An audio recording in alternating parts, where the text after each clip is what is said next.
Hi everyone, and welcome to the Stitch Sessions. Happy October! If you're new here, I'm Karen and I love all things to do with crafting with crochet. And it's a new month. So for my regular crochet friends, you know what that means. It's our next installment in our Shall We Crochet series for this year. And every month we are exploring a shawl and a different shawl shape. So for the month of October, we are going to create the Drama Queen shawl.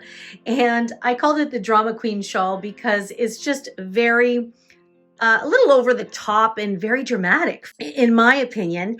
And the shape is called a dragon tail shape, or the shawl motif is called a dragon tail motif. And it kind of gives the illusion of having like this crescent shape curvature to it. It is constructed differently than a crescent shaped shawl. So for those of you that have seen our Freedom shawl, that was done in a traditional crescent shape structure. So with this one, we start at the tip right down here and we expand and build our way up, and then we start another row that stops short here, and then we expand there, and then we always stop short every few rows. And so as you continue to build your rows, the rows will get wider and wider, but with the technique, it will curve over while you are decreasing the number of stitches on this side. You're increasing on that side, and that gives that beautiful effect. And I love how this one came out because of the natural way the ombre effect of the yarn works. And this was the Craft Smart yarn. I will talk about it in the materials. It was a pleasant surprise working with it, and I am delighted at how it just melted. I like to use the word melt. The colors just melted beautifully one into the other, creating this gorgeous shawl. Now, it's often used as a scarf, and this is the thing that I actually wanted to kind of work one up and experiment with it, because it's everybody always calls it a shawl, but really I would consider this more of a scarf. Of course, if I wanted to continue working my length, then I probably could have gotten it much wider, but then it just gets to be a bit too long. So my measurements for this shawl is 26 inches at its widest point. So that means at this end here, it's 26 inches, which is 66 centimeters.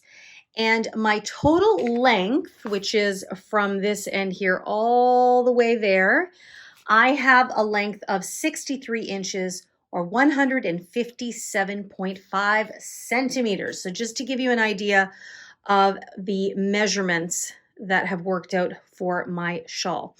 What I really enjoy about this shawl is it does drape beautifully around the neck and over the shoulders. Like I said, I would probably wear this a little bit more as a scarf. Definitely would be a lovely accent for evening wear, believe it or not. Just again, because of the way it falls and the drama of the points along the scales, I would call it. So a lot of things you can do with it. I didn't do any border at all because really it creates its own border with these beautiful little divots here for the scales. So, but you can certainly add a border onto it if you like. I did not. I just thought it was gorgeous on its own. So I hope you enjoy testing out this new shape for a shawl. I think you're going to have fun because it actually is super easy. All I did was used double crochet stitches, and every few rows what I did for interest is just work into the back loops only, and I didn't do it for every section. And for me, I just found that it made the texture pop even more along with the colors. So double crochets, guys, that's all you need to know. And then you are off and running. So let's just take you through the materials that you're going to need for this shawl, and let's get you started on your Drama Queen Dragon Tail shawl. Okay, so let's talk about the yarn I'm going to be using for this project is actually a yarn I generally don't pick up. This is the Craft Smart yarn. Usually you can find these at Michael's, and they generally have this a really cool ombre effects. Like the colors are always great, but to be honest, I always find the quality is not that great. It is on the cheaper end of the yarns, but I have to say, when I saw this color, because I thought this would make for a perfect colorway for fall. It has these warm tones with the kind of the cranberry tone color going into a little bit of this almost, I don't even know what you would call this color, like a brownie, pinky, peachy color. In any case, when I picked it up, I was actually pleasantly surprised at just how soft it is. And of course, I know, and I've told you guys this before too, a lot of times the cheaper yarns, when you wash them in gentle, of course, the more you wash them, the softer they do get. But I must admit, I generally steer away from these yarns. But I'm quite excited to work with this one. So these come in 120 gram skeins, which contain 214 yards or 196 meters. Now I did pick up 2 of these skeins because I always like to err on the side of caution, and especially with ombre yarns, you just never know the dye lot that you're going to deal with. So I picked up these 2, and the color, in case you're wondering, is called Clay Ombre. So that's the yarn. And then the hook I'm going to be using is a 5.5 millimeter hook, which is also known as an I or a size 9. And I'll put it up there on the screen. I don't think my camera is focusing very well there. Okay. And make sure, as always, to have a pair of scissors on hand and a yarn needle to sew in any ends at the end of your project. So let's get started on our shawl. Okay, that was easy. I found the center pole. Okay, so what I'm going to do in this project, it's actually, once you get the hang of it, it's a repeat of a large chunk of rows. So I'm going to take you from row 1 through 6, which is the main repeat that you're going to have to pay attention to. But then I will take you on to the next chunk between rows 7 through 12, just to show you how they stack up on top of each other. So it's not like a typical repeat where you'd have, 6 rows, let's say, and then you just repeat them over and over again. Because it does create that arched boomerang shape, we're going to have to pay attention to that. So to begin, we're going to place a slip knot on our hook. And we're going to start off by chaining 4. So 1, 2, 3, and 4, just like that. We then are going to proceed to place 4 double crochets back into the very first chain we created. So you're just going to yarn over. And I'm just going to keep this nice and simple with the double crochet stitch. And that way you can at least get the concept of how to create this type of shawl using whatever stitch you like. Maybe you're going to want to do it in the half double crochet stitch. You might want to do this in the triple crochet stitch. Okay, so I've got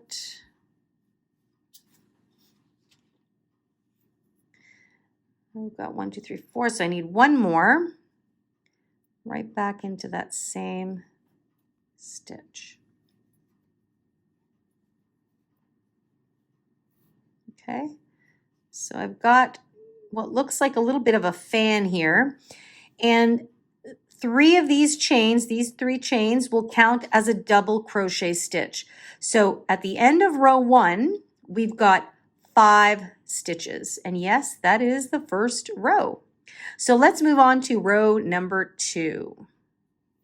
So for row number 2, we're going to start off by chaining 3, 1, 2, and 3, and we're going to turn our work. And what we're going to do now is into the very next stitch, which is right here. Remember, this first one belongs to that chain 3. The chain 3 will count as a double crochet stitch.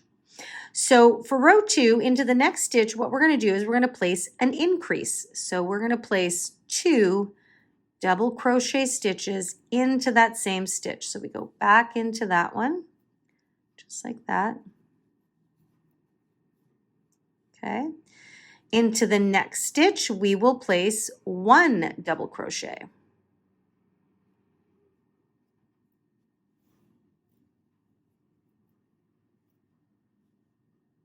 Okay. And then into the following stitch, we're going to place 2 double crochets. So we did 1 double crochet, 2 double crochets, 1 double crochet, and 2 double crochets again. Okay. So you've got your chain 3, which is 1. We've got our increase here, which is 2. We have 1 and we have 2. Now be careful, we are not finished here. Remember, there's a chain 3 that was done at the end here. So that's 1 more stitch we have. So we want to place a double crochet stitch into the top of the chain 3.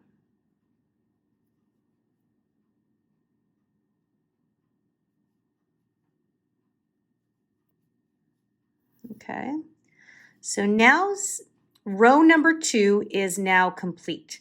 So you can see it's kind of taken on this winged type of shape. So we always want to pay attention to the first 4 stitches of every even numbered row. So 2, 4, and 6. And then the last 4 stitches of every row, because when you turn your work, you've got something that looks like that. It might even be helpful if you want to place a stitch marker on this side. So this is the side where we're going to have the increases here. Now, right now, because our row is very short, it may be tricky to kind of see which row it's going to make a difference in, but we're going to show you that in just a moment. So we're going to go on to row number 3. Okay, so to begin row number 3, we're going to chain 3 again. 1, 2, 3. You'll turn your work, and you're going to kind of reverse what you just did. So we just ended with an increase and then a single, an individual double crochet. So when we turn our work, the chain 3 will count as a double crochet, and now we're going to go and place an increase in the very next stitch. So this almost seems like exactly what we did in the previous row, but there will be a change here. Okay, so there's 1 and there's 2. And I'm sorry, in the previous row, row 2, you would have had 1, 2, 3, 4, 5, 6, 7 stitches in row 2, okay, at the end of row 2. So now we're into row 3, so we're starting with our chain 3, increase, and then we're going to place 1 double crochet into the next stitch and an increase in the next stitch. Okay, so we worked these first 4 stitches. So we've got 1, 2, 3, and 4. So 4 stitches we've worked into, and we have 6 stitches in total. Okay, so now we've got 1, 2, and 3 stitches left. The rest of these stitches, you're just going to work as usual. So you're just going to place 1 and then 2, and then the top of the chain 3, you're going to place 1 more double crochet.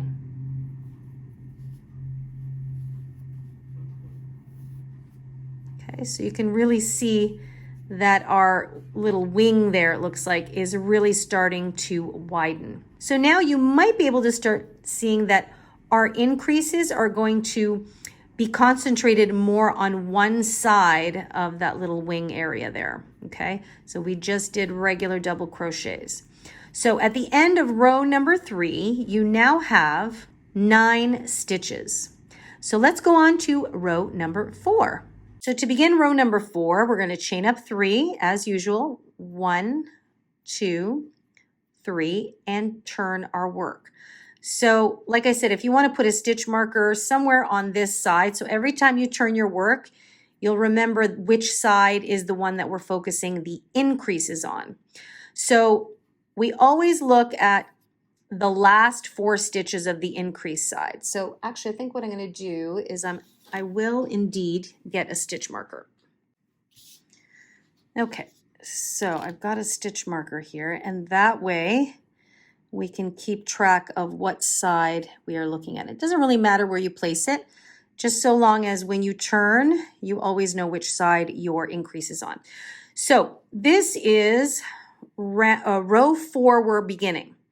So we're going to work 1 double crochet into each stitch until we have 4 stitches left, because remember this is our increase side. So we're going to go 1, 2, 3, and 4. So when we have these 4 stitches left, then we're going to do our alternating increase technique. Okay, so I'm just going to keep placing a double crochet into the next, and then the next. So this number will increase with each row because we keep creating increases. So we have 1, remember that chain 3 counts as 1, 1, 2, 3, 4. So I have 1 more left. Okay, so now I'm going into my increase section. So I always begin with an increase. So that's 2 double crochets. Then I'm going to place 1 into the next stitch. And then I have 2 into the next stitch. So this is why we always need to focus on the 4 stitches,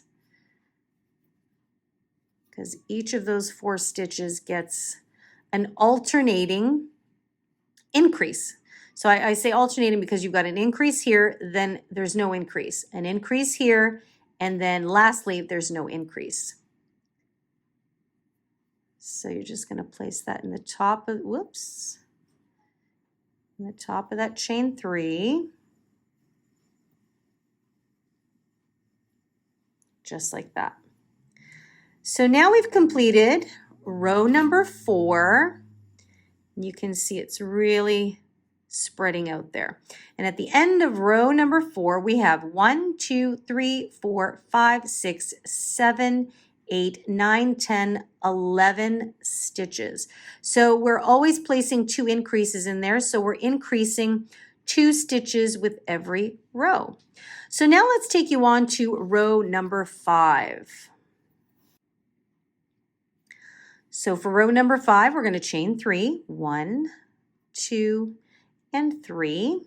You're going to turn your work. Now remember that stitch marker is showing us that the increase side is now on our right. So we have to begin the first 4 stitches doing that alternating increase technique. So we've got 1 double crochet here. So we reverse it, right? We're going to do an increase now.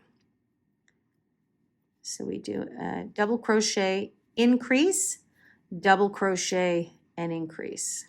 Okay, so we just reverse what we did in the previous row. So in the next stitch, we do only 1 double crochet. Just like that. And then in the next stitch, we do 2 double crochets or increase there. So basically, our increase is always going from 4 stitches to 6. So you can see it's flaring out there a little bit more.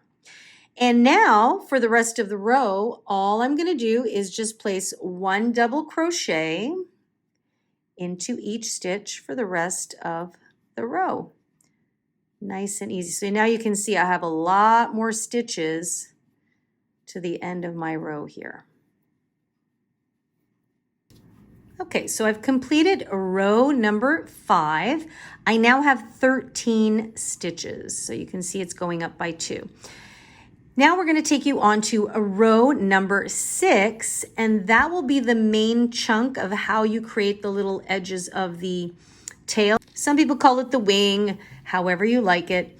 Okay, so row number 6, we start with a chain 3, and we turn our work. So we see that our stitch marker's on this side, so we're not doing those increases. We only save them for the last 4 or the first 4.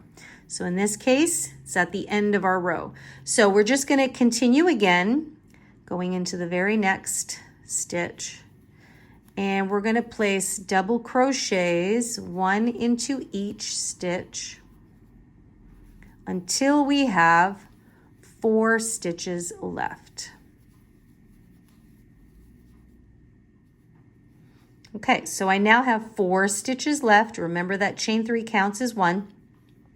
So when I'm going towards the end of a row to increase, I start with an increase first. So that's 2 double crochets. Okay, and then I do 1 double crochet into the next stitch. And then I do my increase next, which is 2 double crochets. And then lastly, to the top of that chain 3, I have 1 double crochet. So at the edge of our work, we always only have 1 double crochet. And that is the end of row number 6 and the main chunk of how to create the little edges of the tail.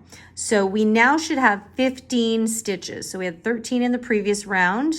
So we now have 1, 2, 3, 4, 5, 6, 7, 8, 9, 10, 11, 12, 13, 14, 15.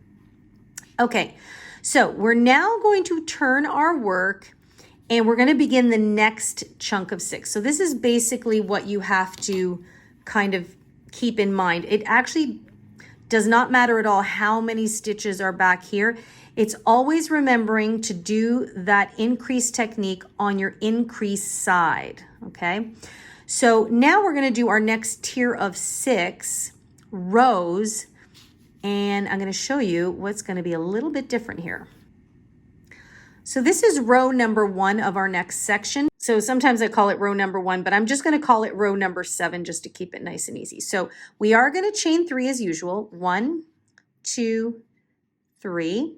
You're going to turn your work. Okay, once you've chained 3, remember that our increase side is here. So we start off with our increase.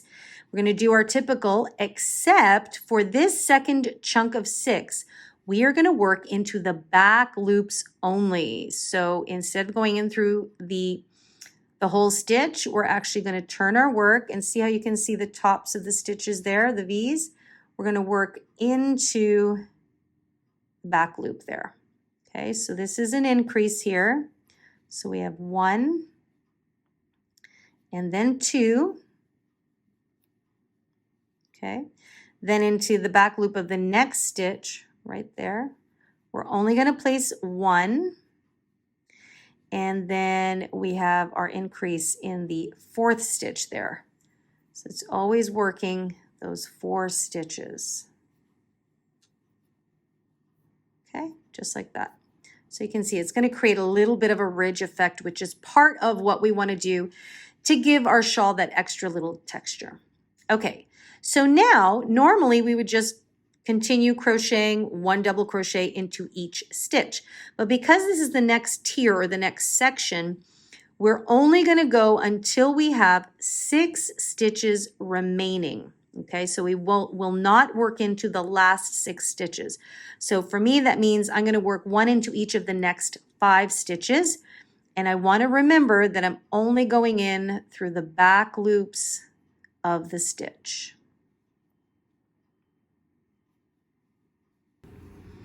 Okay, so I have finished row number 7 and I've got 6 stitches left, and we are not going to work into those 6 stitches. We're now going to go on to row number 8, okay, or the second row of your next chunk. So you're going to start off by chaining 3, 1, 2, and 3, and turn your work.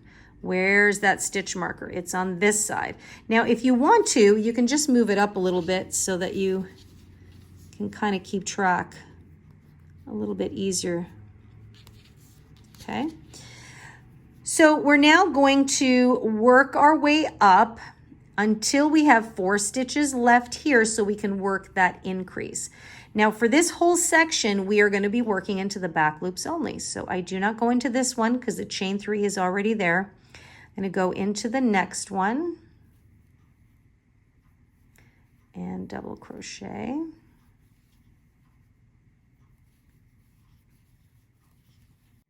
Okay, I have 4 stitches left, and this is my increase side. So I'm going to begin with an increase into the back loops. So there's 1 and 2. And then I have 1 into the next. So hopefully by now you're kind of getting the gist of the increase side and how it's always an alternating increase. So we're never increasing on every single stitch. And now we've got the chain 3, and we'll place 1 double crochet, and your 8th row is complete. So now you can see the steps actually starting to form. And in this section, we're creating a little bit of extra texture with the back loops only. So now we've got to work 4 more rows in this section, just like we did here. So you're going to chain 3, 1, 2, 3, turn your work, and now you can really see the texture coming through. So we're going on to row number 9, and our stitch marker is here. So this is our increase side. So we're going to place 2 double crochets. Then we have, whoops, I needed to work into the back loops only. So into the next stitch.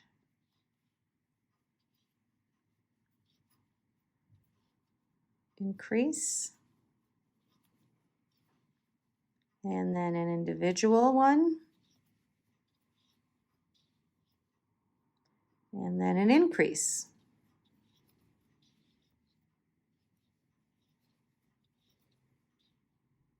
Okay, so we've worked our first 4 stitches with our usual increase. Now for the rest of the row, we do business as usual.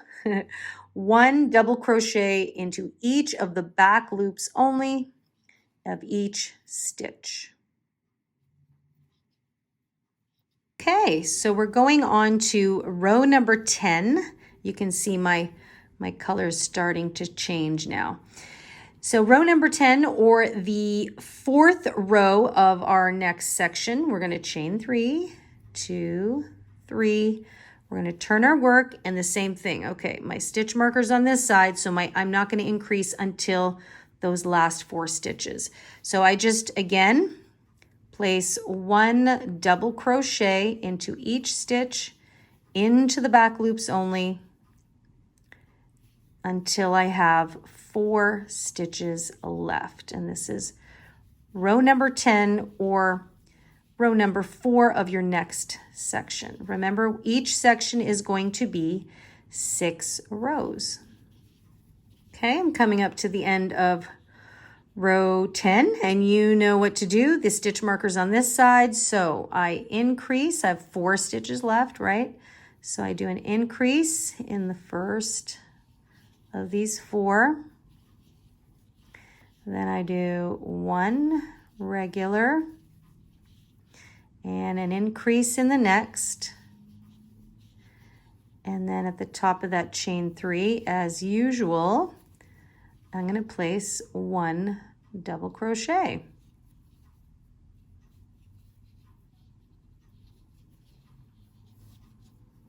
Okay, so you can see that it's now very subtly starting to curve that way. And you can see the little steps. So we have 6 rows. I've just finished row 10. I'm going to do 2 more rows so that you can see the 3rd step. And then I'm going to set you free, because this is pretty much the technique to create that little arch here, and then to create the tips of your little tail there. So this is the 5th row of our next section, which is row 11. We're going to chain 3, As usual, we're going to turn our work, stitch markers on this side. So we're going to begin with our increase into the back loops. Okay, increase. And then one into the next. And then an increase. So those first 4 stitches have our increase technique worked. Okay, just like that. Now, I'm going to work the rest of this row. You know what to do. So this is the rest of the 5th row of this section. I'm going to chain 3 and go back and work the 6th row. Once I'm done the 6th row, or row 12, I'm just going to come back and meet up with you just to kind of start you again onto your 3rd section. So you can see we're now going to be creating those little steps. And as your work grows and the tip, so we started with the bottom tip of the shawl and it's going to widen right out, then you're really going to see that arched effect take place. So I'll meet you back here when I'm done row 12. Okay, so I've completed row 12, or the 6th row of the next section, and now we're going to go on to the 3rd section. So you can see that with each section, the length of the rows are getting longer. So we're going to do the same thing we did at the beginning of section 2 by going all the way over until we have 6 stitches left. So anytime we start a new section, we leave the last 6 stitches. So that is what we're going to do up here. So I just wanted to go over that with you one more time before I set you guys loose. So I'm going to start with chain 3. Turn my work, and of course my markers on this side, so that is my increase side. Now for the next section also, we are not going to be working into the back loops anymore. So that is another technique I'm going to alternate. So section 1, we just worked into the straight stitch.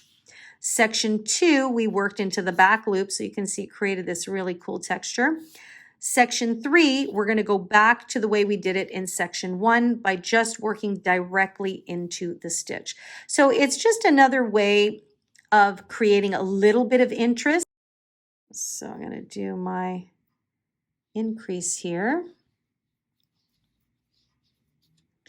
And then 1. And all of my excitement, I almost forgot to do my increase section here. There we go. Okay.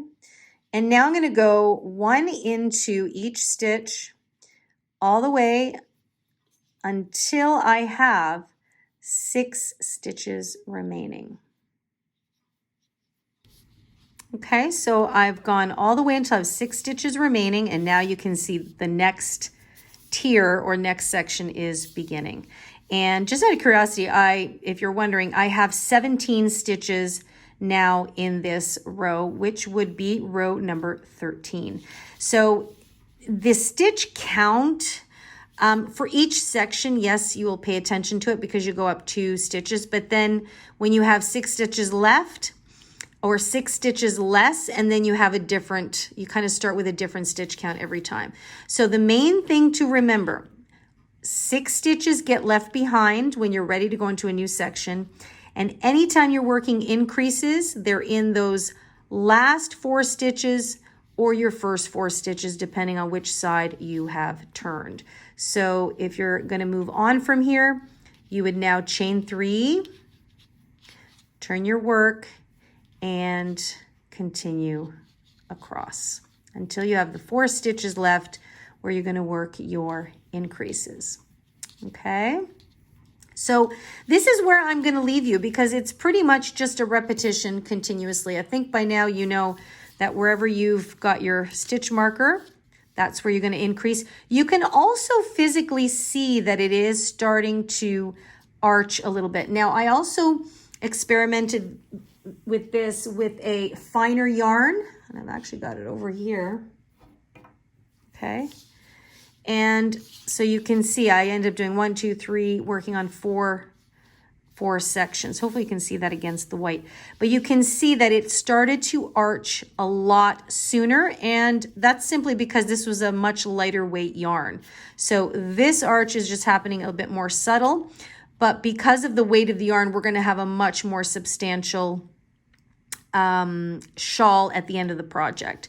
So I'm going to leave you to do as many sections as you like. Just go until you get the desired length of your shawl, like once it starts to really widen out, once you're happy with that.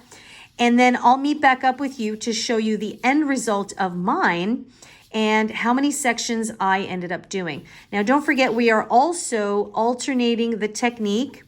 Every other section will just work regular rows, and then every other section beyond that, we're going to be working into the back loops only. So 6 rows regular, 6 rows back loops, 6 rows regular, etc., etc., etc.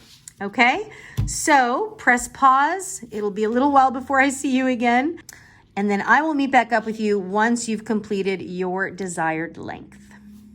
Okay, I just wanted to pop on here real quick just to show you guys. I am now 60 rows into my shawl, and as you can see, it's really taking shape. Isn't that lovely? Really simple stitching, but creates this beautiful, lovely arch. Now, again, this looks to me much more like I would use it as a scarf. I'm not done yet. I'm on my second skein of yarn there.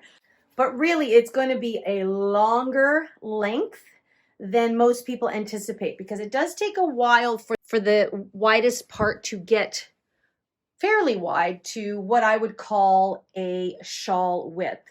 But again, people label this as a shawl, and it does make for a very interesting shape. I'm so happy with the colorway that I chose. It's just beautiful, beautiful fall colors. And so I'm going to keep going. I'm going to finish my second skein here, and then I will show you the final length and reveal of my Drama Queen shawl. And here she is, the Drama Queen Dragon Tail Shawl. It is a total of 63 inches all together in length, and I used up my full 2 skeins of yarn, and I am delighted with how this came out. I hope that you enjoyed creating yours just as much, and that I hope you found it fairly easy once you got into the routine of creating the repeats of those rows, and by just alternating your sections with working into the back loops only was just enough to elevate the look of this shawl. So I'm really happy with it. Now, if you have any further questions about this project, as always, you know you can drop them for me in the comment box down below. And many of you like to email me directly, which I so love as well. So you can just contact me at info@crochetcrafty.com, and I'd be more than happy to answer any questions you may have. Now, don't forget, come visit me on the website at crochetcrafty.com. There's lots of extra bonus tools like sizing charts and things like that for you. You can also reference some of our previous crochet series from previous years, so you can check those out. And don't forget to sign up for my monthly newsletter, because you are gifted a free written pattern every month. Now, if you want to check out some more written patterns, you can also visit my Etsy shop at Crochet Crafty Canada. And I so want to thank you all for your continued support, for those of you that have come and hung out with me every week. And if you are new here and you've enjoyed this tutorial and want to come and hang out with us more often, I invite you to press that subscribe button. It's absolutely free, and you enjoy a brand new tutorial that's uploaded every Wednesday morning. And also, if you like this type of project, like if you want to see more shawl projects, for example, give me a thumbs up, and that lets me know I'm on the right track with the types of projects that you want to see. Now, as always, thank you for your continued support in all the ways that you can and do. It is my absolute pleasure to share my love of crochet with you all. So in the meantime, I hope that you have an amazing day. Happy crocheting, happy fall, take good care of yourselves, and I will be seeing you in the next session. Bye-bye.